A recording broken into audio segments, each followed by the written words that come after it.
Kung lagi kang kinakapos sa pera, itong tatlong sangkap na ito ang kailangan po ninyo.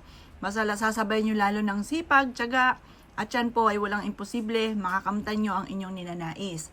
Basta kapag ikay gumawa ng ganito, naniniwala ka kung ano man ang inyong mga winish, yan ay matutupad. Gawin nyo po ito ng Tuesday or Friday, or kaya sa umaga. Basta sa umaga nyo siya gagawin. Mas magiging powerful po ito pag sa umaga ginagawa na nakaharap ka sa gawing silangan.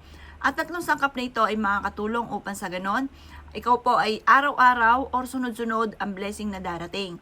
Kailangan lamang natin ng buo na dahon ng laurel.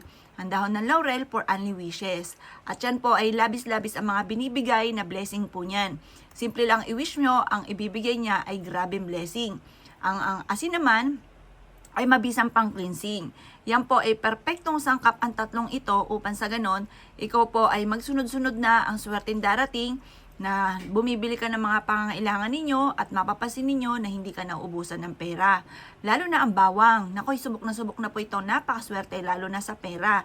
Ano pa pag pinagtambal natin itong tatlong ito? Nakakatulong po ito upang sa ganon, ikaw po hindi na mauubusan ng pera. Ikaw po ay tumaya, maaaring ikaw ay manalo. Or kaya kung ikaw may negosyo, maaaring ikaw po ay araw-araw na magkaroon ng malaking benta. Or kaya po, kung ikaw ay naghahanap ng trabaho, ay matatanggap ka kaagad sa inyo pong ina-apply ang trabaho. Or kaya kung ikaw po ay namamasukan na, ay maaaring ikaw ay ma-promote at madagdagan ng inyong kita. Ito po ay isa sa mga subok na ang tatlong sangkap na ito para ikaw po ay laging buenas, laging swerte. Araw-araw ang tuloy ng dating ng swerte po sa inyo. At kayo mismo ay magugulat dahil matapos nyo po itong gawin ay mababago ang takbo ng inyong pamumuhay.